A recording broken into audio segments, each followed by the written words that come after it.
que haverá depois da morte? Meu prezado ouvinte, você deverá estar muito interessado em saber o que haverá depois da morte. Realmente é o assunto mais sério e mais solene desta vida. Então passemos a ouvir o Senhor Jesus Cristo na sua palavra de autoridade e poder. O que vamos ler está narrado no Evangelho de São Lucas, capítulo 16, versos 19 a 31. Ora, havia certo homem que se vestia de púrpura e de linho finíssimo, e que todos os dias se regalava esplendidamente. Havia também certo mendigo chamado Lázaro, coberto de chagas, que jazia à porta do rico, e desejava alimentar-se das migalhas que caíam da mesa do rico, e até os cães vinham lamber-lhe as úlceras. Aconteceu morrer o mendigo e ser levado pelos anjos para o seio de Abraão. Morreu também o rico e foi sepultado. No inferno, estando em tormentos, levantou os olhos e viu ao longe a Abraão e Lázaro no seu seio. Então, clamando, disse: Pai Abraão, tem misericórdia de mim, e manda Lázaro que molhe em água a ponta do dedo e me refresque a língua, pois estou atormentado nesta chama. Disse, porém, Abraão: Filho, lembra-te de que recebeste os teus bens em tua vida, e Lázaro igualmente os males. Agora, porém, aqui ele está consolado e tu em tormentos. E além de tudo está posto um grande abismo entre nós e vós, de sorte que os que querem passar daqui para vós não podem, nem os de lá passar para nós. Então replicou: Pai, eu te imploro que o mandes à minha casa paterna, porque tenho 5 irmãos, para que lhes dê testemunho, a fim de não virem também para este lugar de tormento. Respondeu Abraão: Eles têm Moisés e os profetas, ouçam-nos. Mas ele insistiu: Não, pai Abraão, se alguém dentre os mortos for ter com eles, arrepender-se-ão. Abraão, porém, lhe respondeu: Se não ouvem a Moisés e aos profetas, tampouco se deixarão persuadir, ainda que ressuscite alguém dentre os mortos. Amigo, ouviu com atenção? 2 homens, um rico e outro mendigo, um em gozo e fartura, e outro em sofrimento e penúria. Ambos, porém, morreram, foram sepultados. Tudo isso deste lado da vida. Vejamos agora o lado de lá. Lázaro no céu e o rico no inferno. Lázaro no gozo e o rico no tormento. O rico suplica ao pai Abraão, isto é, Deus, que Lázaro molhe a ponta do dedo e lhe refresque a língua, pois está atormentado nas chamas. Deus lhe respondeu que isso não era possível e acrescentou: E além de tudo, está posto um grande abismo entre nós e vós, de sorte que os que querem passar daqui para vós outros não podem, nem os de lá passar para nós. E o rico prossegue então: Pai, eu te imploro que mandes a Lázaro à casa de meu pai, porque tenho 5 irmãos, para que não venham para este lugar de tormento. Deus lhe disse que isso era absolutamente impossível, que ouvissem a Moisés e aos profetas, isto é, a Bíblia, ao que o rico volta a insistir no pedido, alegando que seus 5 irmãos virem a Lázaro ressuscitado dentre os mortos, arrepender-se-iam. Mas Deus afirma: se não ouvem a Moisés e aos profetas, isto é, a Bíblia, tampouco se deixariam persuadir, ainda que alguém chegasse a ressuscitar dentre os mortos. O que acabamos de descrever não é figura e nem fantasia, é realidade mais do que realidade. E com essas palavras o Senhor Jesus adverte séria e profundamente com as seguintes lições. Primeiro, a salvação da alma só é possível nesta vida e somente aqui. Segundo, depois da morte não há salvação. Se houvesse, como dizem os homens, Deus teria atendido ao rico. Terceiro, Lázaro foi para o céu, não por ser pobre, pois pobreza não leva ninguém para o céu.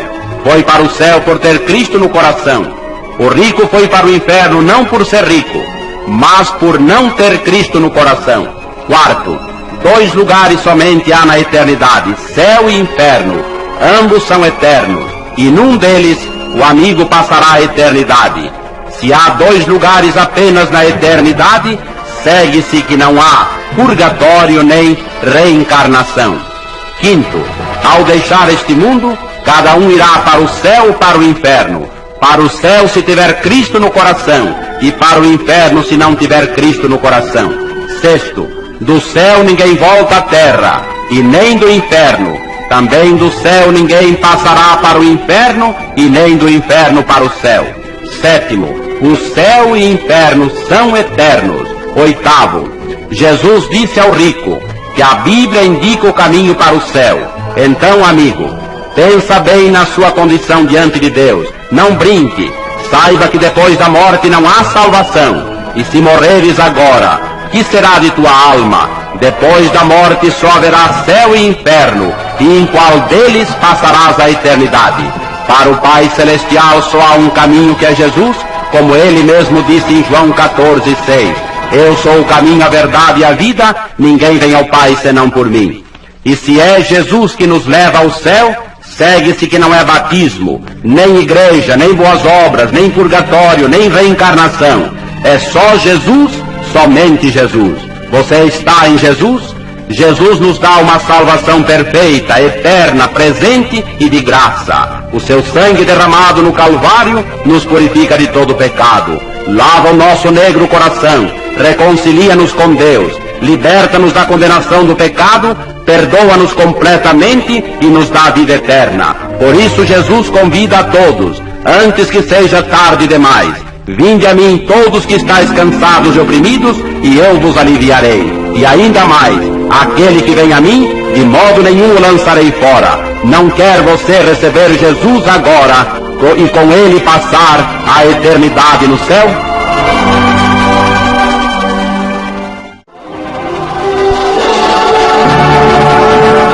Quem poderá ser salvo? No Evangelho segundo Lucas, capítulo 18, Jesus narrou a imortal parábola conhecida como a do fariseu e publicano, e que passamos a ler. Propôs também esta parábola a alguns que confiavam em si mesmos, por se considerarem justos, e desprezavam os outros. 2 homens subiram ao templo com o propósito de orar, um fariseu e o outro publicano.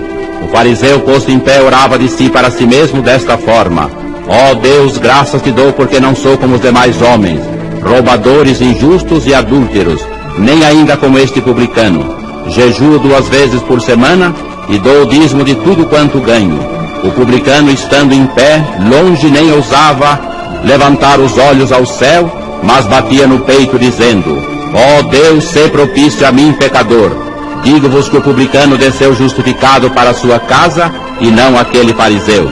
Jesus apresentou nesta parábola 2 tipos de homem: um fariseu, o mais orgulhoso dos judeus, o mais extremista na guarda da lei, pertencente ao ilustre partido político-religioso dos judeus, o que se considerava mais santo de todos os homens. O outro publicano, o mais desprezado dos homens, escorraçado pela sociedade, tido como mais vil pecador. Ambos eram homens, sujeitos às mesmas fraquezas, ambos eram pecadores. Os 2 estavam perdidos espiritualmente, alimentavam o mesmo e ardente desejo espiritual. Os 2 eram mortais. O fariseu não reconhecia o seu pecado, o publicano sim. O fariseu era arrogante e altivo, o publicano humilde. O fariseu ensimesmava-se no bem que fazia, o publicano envergonhava-se do mal que praticara. O fariseu considerava-se rico espiritualmente, de nada tinha necessidade. O publicano julgava-se o mendigo das riquezas de Deus. O fariseu estribava-se na lei de Moisés, o publicano confiava tão somente na misericórdia divina. O fariseu confiava nas suas realizações julgadas gloriosas, o publicano cora-se diante dos seus atos praticados. O fariseu busca poder em si mesmo, o publicano em Deus tão somente.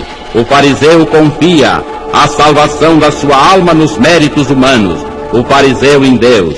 Para tudo há um critério humano de avaliação e um divino. Deus não vê como vê o homem atenta para o que está diante dos olhos, mas o Senhor sonda o coração. O fariseu é a figura do que pode haver no homem, sem por isso estar salvo. Cria, por exemplo, em Deus, buscava a Deus, adorava a Deus nos templos, orava a Deus, agradecia-lhe bênçãos, reverenciava o Senhor, jejuava frequentemente, dava dízimos, guardava a lei, enfim. Não roubava, não adulterava, não era indigno como o publicano que lhe fazia companhia no templo do Senhor.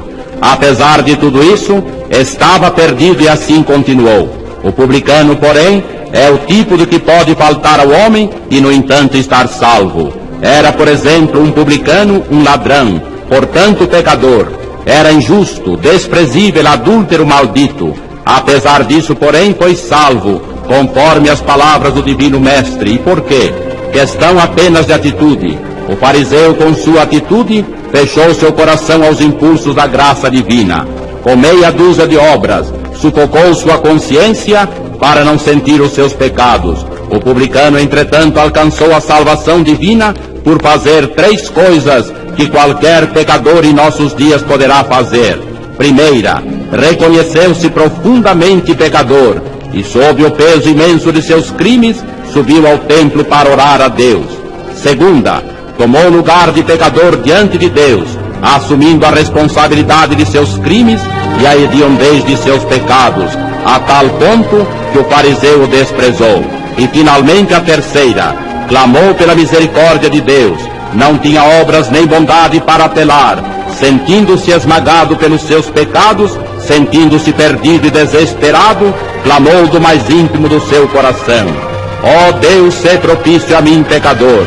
E o Senhor, condoído da miséria daquele pecador, ouviu-lhe a voz, perdoou-lhe os pecados e deu-lhe a salvação perfeita. E não queres, amigo, fazer como fez o publicano da parábola de Jesus?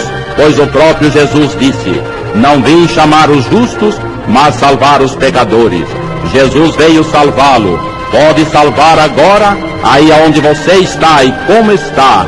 E o sangue de Jesus nos purifica de todo pecado. Amém.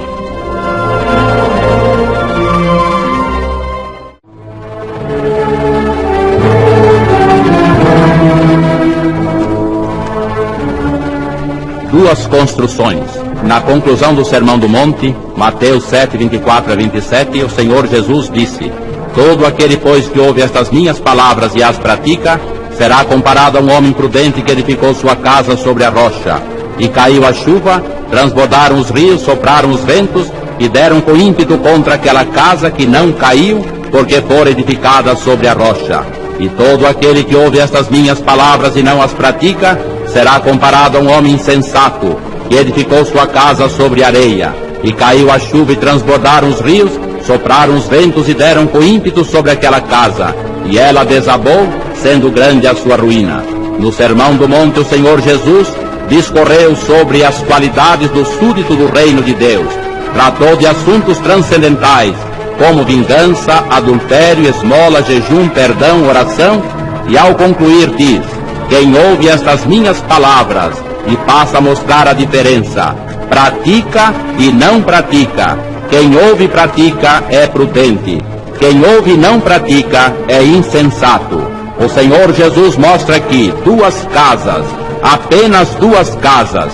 Não disse grande ou pequena, rica ou pobre, bonita ou feia. Diz simplesmente 2 casas.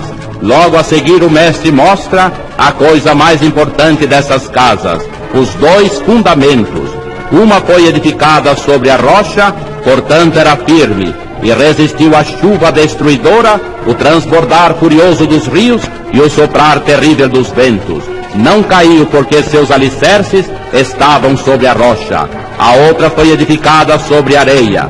Quando desceram as torrentes, transbordaram os rios e sopraram os ventos, ela caiu porque seu alicerce estava na areia.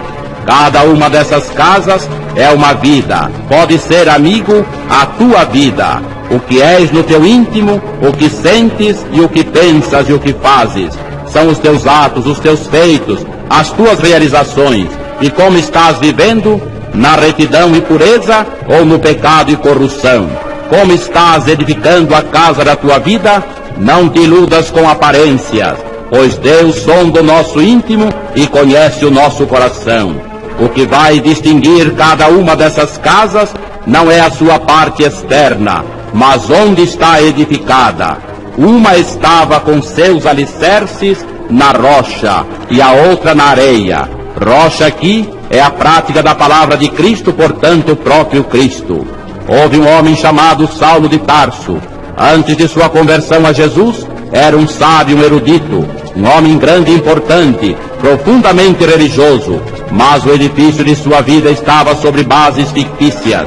Um dia encontrou-se com Jesus, Seu coração foi transformado, nasceu de novo e começou a edificar a casa de sua vida sobre a rocha dos séculos que é Jesus. Começou por perder sua família, seus cargos de grande responsabilidade, desprezou posição social, dinheiro, conforto e tudo desta vida. Foi perseguido, açoitado, passou fome, sofreu naufrágio, andou com vestes bem surradas, esteve em prisões, ferido, abandonado e acabou sendo degolado. Todos esses vendavais sopraram sobre a frágil casa de sua vida e não conseguiram destruí-la. E por quê? Porque os fundamentos de sua vida estavam em Cristo, a rocha eterna. Paulo passou para a eternidade com hino de triunfo em seu coração. Mas há os que edificam a casa de sua vida, lançando os alicerces na areia movediça das aparências, das fantasias. Uns edificam a sua vida na areia do dinheiro. Tudo para eles é dinheiro. Dinheiro faz tudo, compra tudo, entra em qualquer lugar, consegue tudo. Mas dinheiro é areia que o vento arrasta. Um dos mais fabulosos milionários dos Estados Unidos suicidou-se na penitenciária, na ruína e miséria.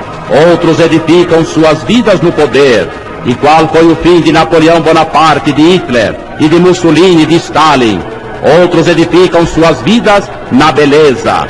Visitei na cidade de São Paulo um asilo de velhos, e lá estava uma velhinha enrugada e com cabelos alvos. Fora uma linda mulher e formosa artista da ópera, mas tudo passou, e agora sentia-se insegura na alma, sem Cristo e sem salvação. Outros edificam sua vida na areia da cultura. Há anos passados, numa cidade brasileira, suicidou-se um dos mais famosos escritores do mundo, Stefan Zweig. Tinha cultura, mas essa não resistiu aos embates da vida. Em que fundamento você está edificando a casa de sua vida? Da rocha que é Cristo ou da areia que são as vaidades da presente vida e as ilusões deste mundo mau? Pensa bem, verifica. Onde estás edificando? Quando caírem as chuvas, transbordarem os rios e soprarem os ventos, a casa de sua vida resistirá? Olha para Cristo e confia nele de todo o coração e resistirá os embates da vida.